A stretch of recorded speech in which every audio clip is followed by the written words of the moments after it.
When desperation becomes stronger than fear, a man may be willing to make a bargain with something he should never have spoken to.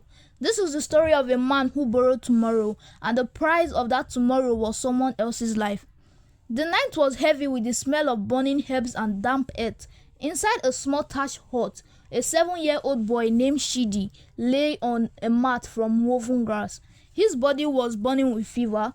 His breathing came in short, shallow gaps, each one weaker than the last. Beside him sat his father, Ekwueme. He was a man in his late 30s, with calloused hands and eyes red from exhaustion. He held his son's limp hand and refused to let go. Across the room, the village healer, Mama Nkechi, pulled a heavy cloth over the boy's leg. She had already used everything she had, every herb, every medicine, every remedy she knew, and now there was nothing left. She looked at Ekwueme but could barely meet his eyes. "The fever has taken root in his blood," she whispered. "There is nothing left in my jars that can pull it out." Ekwueme stared at his son. "He is all I have, Mama." His voice broke. "Since his mother passed, he is the only light in this house." Mama Nkechi lowered her eyes. Then she quietly said the words no father should ever have to hear. "Let him see the light before the sun rises, Ekwueme," she paused. "By dawn, the ancestors will have called him home." The healer picked up her bundle and walked out into the darkness. Ekwueme remained beside his son. For several seconds, he said nothing. Then he slowly dropped to his knees. He pressed his forehead against the dirt floor and he begged, "Please." His voice trembled. "Take me. Take my years. They are heavy and useless. Give them to him. Take my breath. Take my tomorrow. Only let him stay." But Ekwueme didn't know that someone was listening. The great Iroko tree stood at the center of the village, its roots twisted through the earth like the fingers of some enormous creature. Ekwueme stumbled through the tall grass until he reached it. He collapsed against the ancient trunk and began to sob. Then a voice came from somewhere among the roots. "It's a heavy trade you offer." Ekwueme froze. He slowly lifted his head. Sitting among the roots was an old man. His name was Mudada. He wore a faded indigo robe, and his eye caught the moonlight like polished silver. Ekwueme stared at him. "Who are you?" The old man stood, one who listens to desperate prayers. He looked at Ekwueme. "You want to give your life for your son?" Mudada smiled faintly. "That's the old way. The gods find it boring." Ekwueme didn't understand. Then Mudada offered him something impossible. "I can lend you tomorrow, 24 hours. Enough time for the moon to pull the fever out of your son if you find the right route in the valley." Ekwueme didn't hesitate. "I will do anything." Mudada's expression changed. "Tomorrow is not thin air, Ekwueme. It cannot simply be made, it must be harvested." He pointed towards the village. Hundreds of tiny lights flickered in the distant windows. Then Mudada explained the price. "To give your son another day, someone else must lose theirs. Somewhere, an old woman will not wake, a traveler will fall, a healthy child will stop breathing. Their tomorrow becomes his." Ekwueme looked towards his village. Then he thought of Chidi lying alone in that dark hut. "He's just a boy," he whispered. Mudada looked at him. "Do we have a bargain?" Ekwueme closed his eyes. He saw his son's face. Then he gave the answer that would change everything. "Give him the day." Mudada reached out and touched Ekwueme's forehead. The wind suddenly screamed through the branches of the Iroko tree, and Mudada spoke one final warning. "The sun is rising. The clock is paid in blood. Run, father." Ekwueme ran. He tore through the valley of mist as the first golden light began to break across the horizon. Thorns ripped through his clothes. Branches scratched his arms, but he didn't stop. He had only one thing in mind, Chidi. He searched the damp earth beneath the limestone cliffs. Then he saw it, a cluster of pale, translucent tubers clinging to a wet rock, the star root, the root he needed. Ekwueme dropped to his knees and began digging with his bare hands. The soil was cold and hard beneath his fingers. "Stay with me, Chidi," he whispered. "Just a little longer." Finally, he pulled the roots free. It glowed faintly in his hand. Ekwueme turned and ran back towards the village, but when he reached the first hut, he stopped. A terrible cry has pierced the morning air. It was the sound of someone grieving. A crowd had gathered outside a small hut, and sitting in the doors was a young woman named Obiageli. She was known throughout the village for her kindness. Now she was staring blankly towards the doorway. Ekwueme slowly approached. Obiageli, what happened? She looked up. My brother. Her voice barely existed. Tade. He was fine last night. He was laughing about the harvest. She looked toward the hut. This morning, she swallowed. He simply did not wake. Ekwueme felt the star root pulse in his fist. Obiageli continued. The healer says his heart just stopped. She stared at the doorway, as if someone simply blew out his candles. Ekwueme stepped backward. He didn't say a word. He turned and ran home, because now he understood. Mudada had not been lying. The borrowed day has been paid for, and Tade was the price. Ekwueme burst through the door of his hut, and then he stopped. Chidi was sitting upright. The grey color has disappeared from his face. His eyes were bright. His breathing was steady. He looked healthier than he had in days. Papa, Chidi looked at him. You are bleeding. Ekwueme dropped to his knees. He grabbed his son's hand and held him as tightly as he could. It's nothing, he whispered. Only a scratch. Chidi smiled. I feel strong. He looked towards the door. Like I could run to the river and back. Ekwueme looked down at the star root, and suddenly he understood. He didn't even need to prepare the medicine. The bargain has already been fulfilled. The moment the sun touched the Iroko tree, Chidi has been given his tomorrow. Ekwueme swallowed the guilt in his throat. Go outside, Chidi. Feel the sun on your face. The boy stood and ran outside. Ekwueme watched him disappear into the sunlight. His son was alive, but somewhere nearby, another family was mourning. Ekwueme looked down at the roots in his hand. One day, he whispered. It was only supposed to be one day.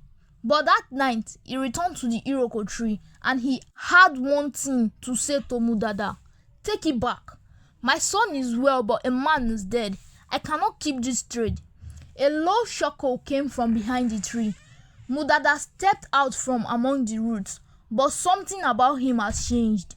He looked younger than he had the night before. His indigo robe seemed darker, richer. The debt is settled for today, Mudada said. But tell me, Ekwueme, what about tomorrow? Ekwueme stared at him. I told you, I only wanted to save him. And you did, Mudada smiled. For 24 hours, then his smile disappeared. But the fever is a patient hunter. It is waiting just outside your door. When the sun rises again, Chidi's borrowed breath will expire. Unless... Ekwueme's heart sank. No! Mudada continued. The valley is full of star roots, and the village is full of neighbors. He looked towards the sleeping homes. How many days is your son's life worth? Ekwueme looked back towards his hut. A tiny lantern glowed in the window. Mudada's voice became quieter. The clock is ticking further. Who dies next so he may live? Ekwueme spent the night beneath the Iroko tree. He looked at his hands. Then he looked at the sleeping village. He couldn't do it. He couldn't choose another person. He couldn't look Obiageli in the eye while knowing that he had stolen her brother's life. Finally, he looked at Mudada. I cannot do it. I cannot be the thief of mothers and brothers. Mudada nodded. Then you have chosen. Your son will be a memory by the time the rooster crows. No! Ekwueme lunged forward and grabbed Mudada by his robe. The old man didn't move. His body felt cold like stone. You said it must be harvested. Ekwueme's voice shook with anger. You said the gods find my life boring. But you are not the gods, are you? You are a merchant. Mudada looked at him. I am a balancer of scales. Ekwueme stared into his eyes.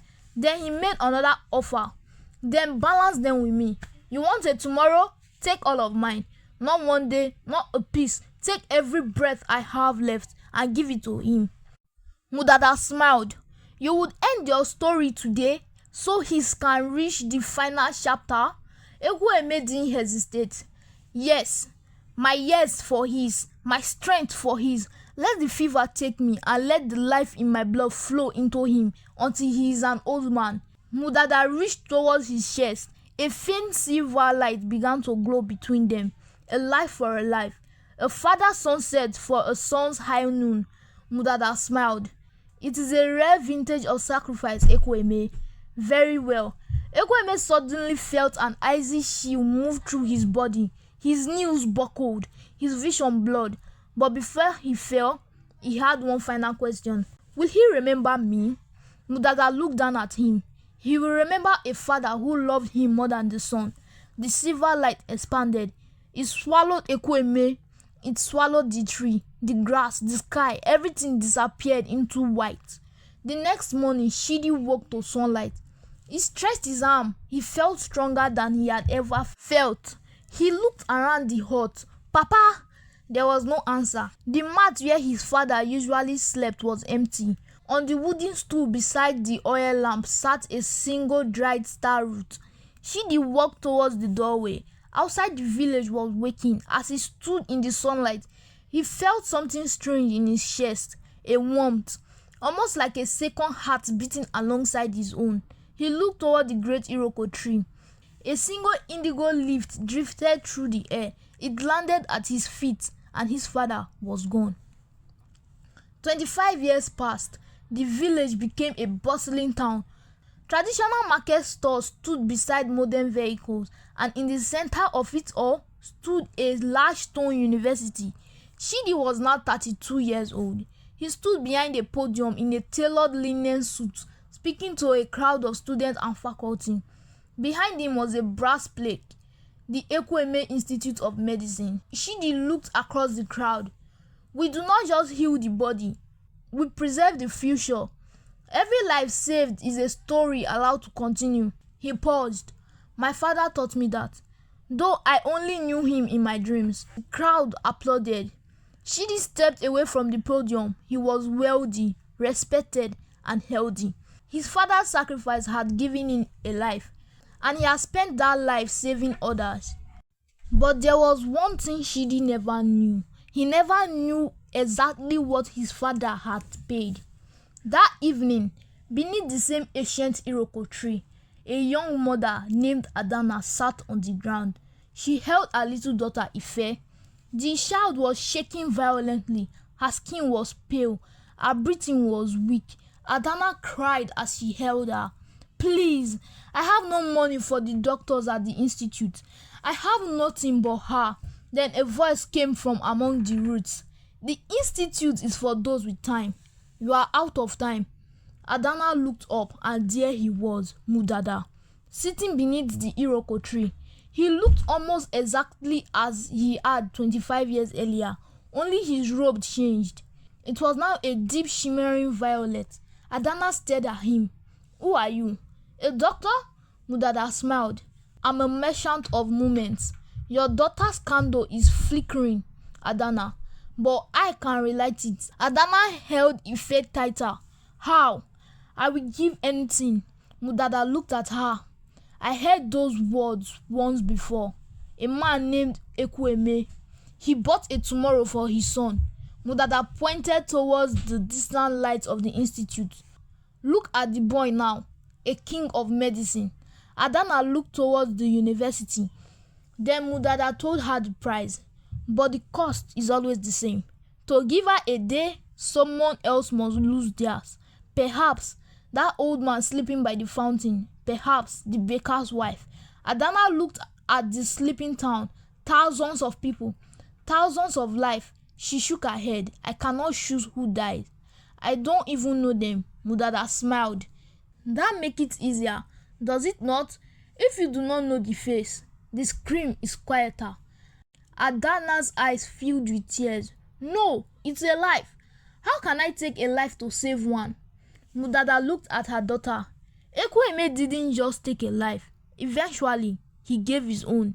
But you are young. You have decades left. You could trade your whole story for hers right now. Adana looked down. Ife's breathing suddenly stopped. 1 second, 2, 3. Then the child gasped. Adana froze. Mudada looked up at the moon. The moon is crushing the branch, Adana. Then he gave her the choice. Will you be the thief of a stranger, the martyr of a daughter, or the witness to a grave? Adana's hand trembled. She looked towards the Iroko tree, then toward the distant university where Chidi worked. He was completely unaware that the life he had built had been purchased 25 years ago. Adana looked back at Mudada, and finally she asked the question that would decide what happened next. If I take a stranger's day, will I have to do it again tomorrow? Mudada's answer was simple: until the fever breaks, or until the debt is paid in full. Adana stared towards the dark horizon. Her daughter was dying. A stranger's life could save her. Her own life could save her. And somewhere beneath that ancient tree, a debt that had begun 25 years ago was still waiting to be paid.